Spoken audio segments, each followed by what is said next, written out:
ಅವರಿಗೆ ಮಾತ್ರ ಡ್ರಿಲ್ಲು ಮಾಡ್ತಾ ಇದ್ದಾರೆ. ಯಾರು? SIT ಅವರು. ನಾಚಿಕೆ ಮಾನ ಮರ್ಯಾದೆ ಇರುವ ಈನ ಹೆಸರುಗಳಿರ್ತಕ್ಕಂಥ ಟಿವಿ ಮಾಧ್ಯಮದವರೇ, ಮೀಡಿಯಾದವರೇ, ಕರ್ನಾಟಕದ ಮೀಡಿಯಾದವರೇ, ಅದರಲ್ಲಿ ಸುವರ್ಣ ಟಿವಿ ಮತ್ತೆ ಯಾವುದೋ ನಮ್ಮ ಪಬ್ಲಿಕ್ ಟಿವಿ ಮತ್ತೆ ಅದು ಪೌಡರ್ ಟಿವಿ.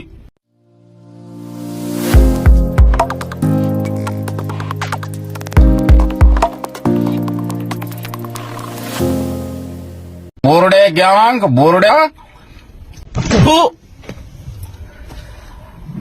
ಅವರಿಗೆ ಮಾತ್ರ ಡ್ರಿಲ್ಲು ಮಾಡ್ತಾ ಇದ್ದಾರೆ. ಯಾರು? SIT ಅವರು.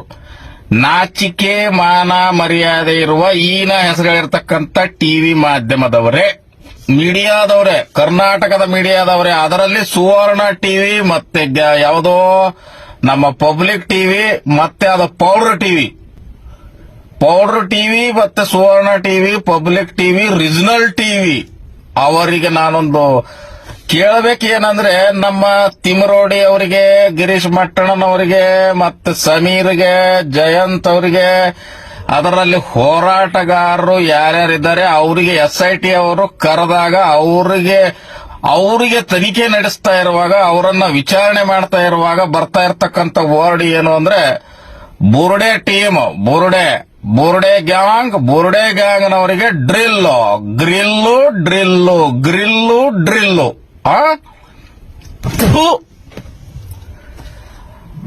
ಅವರಿಗೆ ಮಾತ್ರ ಡ್ರಿಲ್ಲು ಮಾಡ್ತಾ ಇದ್ದಾರೆ. ಯಾರು? SIT ಅವರು. ನಾಚಿಕೆ ಮಾನ ಮರ್ಯಾದೆ ಇರುವ ಈನ ಹೆಸರುಗಳಿರ್ತಕ್ಕಂಥ ಟಿವಿ ಮಾಧ್ಯಮದವರೇ, ನಿನ್ನೆ ಅವರಿಗೆ ನೋಟಿಸ್ ಕೊಡ್ತಾರೆ. ಆರೋಪ ಯಾರ ಮೇಲೆ ಮಾಡ್ತಾ ಇದ್ದಾರೆ ಅಂತ ಮಂಡ್ಯ ಹೆಣ್ಮಗಳು ಬಂದು ಹೇಳಿದ ಮೇಲೆ, ಸೌಜನ್ಯ ತಾಯಿ ಕೇಸ್ ಕೊಟ್ಟ ಮೇಲೆ, ಮರು ತನಿಖೆ ಆಗಲಿ ಅಂದ ಮೇಲೆ, ಮಂಡ್ಯ ಅವರು ಯಾರೋ ಒಬ್ರು ಲೇಡಿ ಪಾಪ ತಾಯಿ ಬಂದು ಹೇಳಿದಾಗ ಇವರನ್ನ ಉದಯ್ ಜೈನ್ ಅವರನ್ನ ನೋಟಿಸ್ ಕೊಡಲಾಗಿದೆ. ಅವರಿಗೆ ಡ್ರಿಲ್ ಮಾಡ್ತಾ ಇಲ್ಲ ಅವರು. ಏನ್ರೋ? ಸುವರ್ಣ ಟಿವಿ, ಭಾಂಡ್ಲಿ, ಚಿಪ್ಪರಂಗಣ, ಪೌಡರ್ ಟಿವಿ, ಹೆಣ್ಣು ನಿಂದಕ ವೈಶ್ಯ ಅಂತೀಯ ನೀನು ಹೆಣ್ಣಿಗೆ. ಅವರಿಗೆ ಉದಯ್ ಜೈನ್ ಅವರಿಗೆ ವಿಚಾರಣೆ, ಅವರಿಗಾದ್ರೂ ವಿಚಾರಣೆಗೆ ಕರೆದಿದ್ದಾರೆ, ವಿಚಾರಣೆ ಮಾಡ್ತಾ ಇದ್ದಾರೆ. ಇವರಿಗೆ ಮಹೇಶ್ ಶೆಟ್ಟಿ ತಿಮರೋಡಿ, ಮಟ್ಟಣ್ಣನವರಿಗೆ, ಸಮೀರ್ಗೆ, ಜಯಂತ್ ಅವರಿಗೆ, ಇದರಲ್ಲಿ ಯಾರೇ ಹೋರಾಟಗಾರರು ಯಾರೇ ಇದ್ರೆ ಅವ್ರಿಗೆ ಗ್ರಿಲ್. ಹೊಟ್ಟಿಗೆ ಏನ್ ತಿಂತೀರೋ? ಹೊಟ್ಟಿಗೆ ಏನ್ ತಿನ್ನತ್ತೀರಪ್ಪ? ನಿಮ್ದು ಎಲ್ಲರೂ ನೋಡಿ ಉಯ್ತಾರೆ. ಯಾಕೆ ಊಗಿಸ್ಕೋತಿರೋ? ನಾಲ್ಕನೇ ಅಂಗದಾಗ ಕುಂತು ಯಾಕೆ ಊಗಿಸ್ಕೋತಿರಪ್ಪ? ನ್ಯಾಯಯುತವಾಗಿ ಮಾತಾಡ್ರಿ. ಇವರಿಗಾದ್ರೆ ವಿಚಾರಣೆ ಮಾಡ್ತಾ ಇದ್ದಾರೆ. ಅವರಿಗಾದ್ರೆ ಗ್ರಿಲ್. ಹೊಟ್ಟಿ ಏನ್ ತಿನ್ನತ್ತಿರೋ?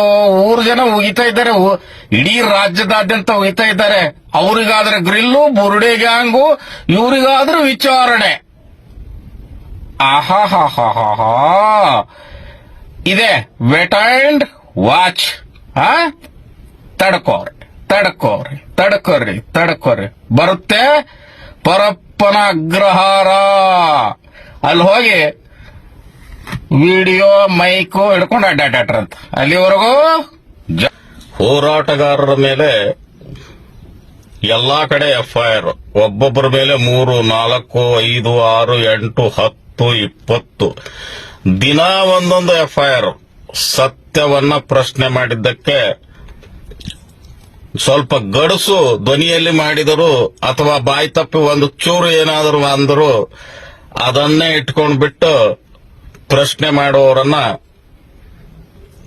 ಎಲ್ಲಂದ್ರಲ್ಲಿ FIR ಮಾಡಿಬಿಟ್ಟು ಬಾಯನ್ನ ಮುಚ್ಚಾಕಕ್ಕೆ, ಸೌಂಡ್ ಅನ್ನ ಕಡಿಮೆ ಮಾಡೋಕೆ, ಸತ್ಯವನ್ನ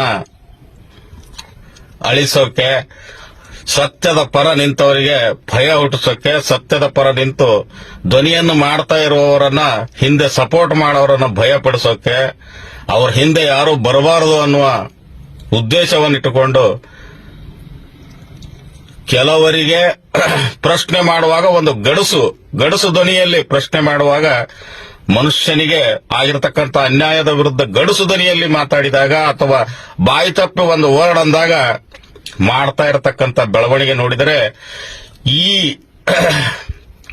ಕಾನೂನನ್ನ ದುರ್ಬಳಕೆ ಮಾಡ್ತಾ ಇರತಕ್ಕಂಥದ್ದು, ದುರ್ಬಳಕೆ ಮಾಡಿಬಿಟ್ಟು ಇವ್ರ ಹಿಂದ್ಗಡೆ ಬರೋವರನ್ನ ಹತ್ತಿಕ್ಕೋದು. ಈ ಟೋಟಲಿ ಈ ಸತ್ಯವನ್ನ ಮಾತಾಡುವವರಿಗೆ ಇವ್ರ ಹಿಂದೆ ಯಾರನ್ನೂ ಬರಬಾರದು, ಇವರು ಬರಬಾರದು, ಇವ್ರು ಅಡ್ಡಾಡಬೇಕು. ಬರೀ ಕೇಸಿಗೆ, ಕೋರ್ಟಿಗೆ, ಪೊಲೀಸ್ ಸ್ಟೇಷನ್ ಅನ್ನುವ ಹುನ್ನಾರವನ್ನು ಇಟ್ಟುಕೊಂಡು ಒಂದು ಕೇಸನ್ನ ನಡೀತಾ ಇರತಕ್ಕಂತ ತನಿಖೆಯನ್ನ ಅಧಿಕೃತವಾದ ಮಾಹಿತಿ ಅವರ ಕಡೆಯಿಂದ ಬರದೇ ಇದ್ದರೂ ಸಹಿತ ಇಲ್ಲ ಸಲ್ಲದ ಆರೋಪವನ್ನ ಹಾಕಿಬಿಟ್ಟು ನೀವು ಮಾಡ್ತಾ ಇರತಕ್ಕಂತ ಕೇಸುಗಳನ್ನ ನೋಡಿದರೆ ರಾಜ್ಯದಲ್ಲಿ ನಿಜವಾಗಲೂ ಸತ್ಯ ಬದುಕಿದೆಯಾ? ಸತ್ಯ ಅಂತೂ ಹೊರಗೆ ಬಂದೇ ಬರ್ತದೆ. ಸತ್ಯ ಬರುವವರೆಗಾದ್ರೂ ತಾಳ್ಮೆಯಿಂದ ಇರೋದು ಬಿಟ್ಟು ಸತ್ಯ ಹೇಳುವವರನ್ನ, ಪ್ರಶ್ನೆ ಮಾಡುವವರನ್ನ, ನಡೀತಾ ಇರತಕ್ಕಂಥದ್ದನ್ನ ಗಡುಸು ದನಿಯಲ್ಲಿ ಪ್ರಶ್ನೆ ಮಾಡುವವರನ್ನ, ಅವರನ್ನ ಹತ್ತಿಕ್ಕೋಕೆ, ಅವ್ರ ಹಿಂದ್ಗಡೆ ಇರೋರನ್ನ ಹತ್ತಿಕ್ಕೋಕೆ ಭಯ ಹುಟ್ಟಿಸ್ಬಿಟ್ಟು ಅದು ನಡೀತಾ ಇರತಕ್ಕಂಥ ತನಿಖೆಯನ್ನ, ನಡೀತಾ ಆಗಿರತಕ್ಕಂಥ ಅನಾಹುತಗಳನ್ನ ದಿಕ್ಕು ತಪ್ಪಿಸಲು ಮಾಡ್ತಾ ಇರತಕ್ಕಂಥ ನಿಮ್ಮ ಷಡ್ಯಂತರ ನೋಡಿದ್ರೆ ಪಕ್ಕ ಹಳ್ಳ ಹಿಡಿಸಬೇಕು ಅಂತ ಹೊರಟಿದಿರಲ್ಲ ನೋಡಿ. ಧ್ವನಿ ಮಾಡಕ್ಕೆ, ಪ್ರಶ್ನೆ ಮಾಡಕ್ಕೆ ಅಂತ ಇಳಿದ ಮೇಲೆ ತಿಳ್ಕೊಂಡು ಬಿಟ್ಟು ಎಲ್ಲರೂ ಮಾತಾಡೋದು. ಅದರಲ್ಲಿ ಏರು ಪೇರು, ಗಡುಸು ಧ್ವನಿ ಅಥವಾ ವರ್ಡಿಂಗ್ ಅಲ್ಲಿ ಏನಾದ್ರೂ ಮಿಸ್ಟೇಕ್ ಆಗಿರಬೇಕು. ಅದರ ಕಾನೂನಾತ್ಮಕವಾಗಿ ಏನೇ ಆದ್ರೂ ಅದಕ್ಕೆ ಕ್ಷಮೆಯನ್ನು ನಾವು ಕೇಳ್ತೇವೆ. ಆದರೆ ಇಲ್ಲಿ ಆಗಿರ್ತಕ್ಕಂಥ ಅನ್ಯಾಯ, ಅತ್ಯಾಚಾರ, ಕೊಲೆಗಳಿಗೆ ಕಾರಣೀಕರ್ತರಾಗಿರ್ತಕ್ಕಂಥವರನ್ನ ಒಳಗೆ ಹಾಕ್ಬಿಟ್ಟು ನ್ಯಾಯ ಸಿಗಲಿ ಅನ್ನುವುದು ಹೋರಾಟದ ಮುಖ್ಯ ಉದ್ದೇಶವಾಗಿರುತ್ತದೆ. ಹಾಗಾಗಿಬಿಟ್ಟು ಈ ದೇಶದಲ್ಲಿ, ಇಡೀ ದೇಶ ಅಂದ್ರೆ ಎಲ್ಲರಿಗೂ ಸಂಬಂಧಪಟ್ಟಿದ್ದು. ಹೆಣ್ಣು ಅಂದ ಮೇಲೆ ಅದು ಎಲ್ಲರಿಗೂ ಅಕ್ಕ ತಂಗಿನೇ ಆಗಿರಬೇಕು. ಅದನ್ನು ಬಿಟ್ಟುಬಿಟ್ಟು ಆಗಿರ್ತಕ್ಕಂಥ ಅನ್ಯಾಯಗಳನ್ನ ಪ್ರಶ್ನೆ ಮಾಡುವವರನ್ನ ನೀವು ಸಿಕ್ಕದ ಎಲ್ಲಂದ್ರಲ್ಲಿ ಕಡೆ ನೀವು ಎಫ್ಐಆರ್ ಹಾಕ್ತಾ ಹೋದ್ರೆ ದಯವಿಟ್ಟು ಮುಂದೆ ನಮ್ಮನೆಗೂ ಬರುತ್ತೆ ಅದು. ಇವಾಗ ಯಾರಿಗೂ ಆಗಿದೆ, ಯಾರನ್ನೋ ಉಳಿಸ್ಕೊಳ್ಳಕ್ಕೆ, ಯಾರನ್ನೋ ಬಚಾವ್ ಮಾಡಕ್ ಹೋಗ್ಬಿಟ್ಟು ಧನಿ ಮಾಡೋರನ್ನ ಏನು ಮುಚ್ಚಿಡ್ತಿದಿರಲ್ಲ, ಅವು ಸತ್ತಿರ್ತಕ್ಕಂಥವು ಸಹ ಹೆಣ್ಣು ಮಕ್ಕಳೇ. ಅವು ನಮ್ಮವೇ, ಅದು ನಮ್ಮ ದೇಶದವೇ, ಅವು ನಮ್ಮ ಹಿಂದೂ ಧರ್ಮದವೇ. ಎಲ್ಲವೂ ಗೊತ್ತಿದ್ದು ಸಹಿತ ಬೇಕಂತ ಷಡ್ಯಂತರ ಮಾಡಿಬಿಟ್ಟು ನೀವು ಈ ತರ ಮಾಡ್ತಾ ಹೋದ್ರೆ ನೋಡ್ತಾ ಇರತಕ್ಕಂಥ ಜನಗಳೇನು ಹುಚ್ಚರಲ್ಲ. ಇಲ್ಲಿ ನೋಡಿ, ತಪ್ಪಾಗಿ ಮಾತಾಡಿದ್ರೆ, ಗಡುಸು ದನಿಯಲ್ಲಿ ಮಾತಾಡಿದ್ರೆ, ಧರ್ಮಕ್ಕೇನಾದ್ರು ಅಂದ್ರೆ ನ್ಯಾಯಯುತವಾಗಿ, ಸಂವಿಧಾನಾತ್ಮಕವಾಗಿ ಸಂವಿಧಾನಕ್ಕೆ ಕ್ಷಮೆ ಕೇಳೋದು, ಅದಕ್ಕೆ ತಕ್ಕ ಶಿಕ್ಷೆಯನ್ನು ಅನುಭವಿಸಕ್ಕೆ ಎಲ್ಲರೂ ರೆಡಿ ಇದ್ದಾರೆ. ಬಟ್ ನಡೀತಾ ಇರತಕ್ಕಂಥ ತನಿಖೆಯ ಅಧಿಕೃತವಾದ ಮಾಹಿತಿ ಇಲ್ಲದೇನೆ ಇಲ್ಲ ಸಲ್ಲದನ್ನ ಆರೋಪ ಮಾಡಿಬಿಟ್ಟು ದಿನಕ್ಕೊಂದು ಎಫ್ಐಆರ್ ಎಲ್ಲಾ ಕಡೆ ಹಾಕ್ತಾ ಹೋದ್ರೆ ಮುಂದಿನ ದಿನಗಳಲ್ಲಿ ದೇಶದಲ್ಲಿ ಬದುಕುವುದು, ಆಗಿರತಕ್ಕಂಥ ಅನ್ಯಾಯಗಳಿಗೆ ನೀವು ಮುಚ್ಚಾಕಲು ಏನು ನೋಡ್ತಾ ಇರತಕ್ಕಂಥ ಏನು ಹೊಂಚುಗಾರರಿದ್ದೀರಲ್ಲ, ಇದು ಎಲ್ಲರಿಗೂ ಅನ್ವಯವಾಗುತ್ತೆ ನೋಡಿ. ಸತ್ಯ ಏನಿದೆ ಅದು ಹೊರಗೆ ಬರೋವರೆಗೂ, ಅಧಿಕೃತವಾದ ಮಾಹಿತಿ ಬರೋವರೆಗೂ ಆದ್ರೂ ತಡ್ಕೊಳ್ಳದೇನೆ ಸತ್ಯ ಹೇಳುವವರನ್ನ ನೀವು ಬಾಯಿ ಮುಚ್ಚೋದು, ಭಯ ಬೀಳಿಸೋದನ್ನು ಮಾಡಿದ್ರೆ ಸತ್ಯ ಯಾವತ್ತೂ ಮುಚ್ಚಲ್ಲ. ದಯವಿಟ್ಟು ಇದನ್ನು ಬಿಟ್ಟು ಅವ್ರು ಯಾರು ಮಾಡಿದಾರೋ ಅವರು ಹೊರಗಡೆ ಬಂದಾಗ ಅಧಿಕೃತವಾದ ಮಾಹಿತಿ ಪೊಲೀಸರು ಅಥವಾ SIT ಕೊಟ್ಟಾಗ ಮಾತ್ರ ದಯವಿಟ್ಟು ಅದಕ್ಕೆ ಆಗ್ತಾ ಇರತಕ್ಕಂಥದ್ದು ಏನು ಕಾನೂನು ಅಡಿಯಲ್ಲಿ ಏನು ಶಿಕ್ಷೆ ಇರೋದು ಹಾಗೆ ಆಗ್ತದೆ. ದಯವಿಟ್ಟು ಇದನ್ನು ನಿಲ್ಲಿಸಿ ಸರ್ಕಾರ ಇದರ ಬಗ್ಗೆ ಗಮನ ವಹಿಸಬೇಕಂತ ಈ ಮೂಲಕ ತಮ್ಮಲ್ಲಿ ಕೇಳ್ತಾ ಇದ್ದೀನಿ. ನೋಡಿ, ಇದು ಹೆಣ್ಣೆ ಆಗಿರಬಹುದು, ದುಡ್ಡೇ ಆಗಿರಬಹುದು, ಆಸ್ತಿನೇ ಆಗಿರಬಹುದು, ಮತ್ತೊಂದೇ ಆಗಿರಬಹುದು, ಕೊಲೆ, ದರೋಡೆಗಳು, ನೀವು ರೇಪುಗಳು, ಮತ್ತೊಂದು ಮಗದೊಂದು ಅಹಿತಕರಗಳ ಘಟನೆಗಳನ್ನು ನಡೆದಾಗ ವಯಸ್ಸು ಮಾಡೋರು, ಹೋರಾಟಗಾರರು ಬೇಕೇ ಬೇಕಾಗ್ತದೆ. ಅದು ನಿಮ್ಮನೆಗೆ ಬಂದಾಗ ಅದು ಅರ್ಥ ನಿಮಗಾಗ್ತದೆ.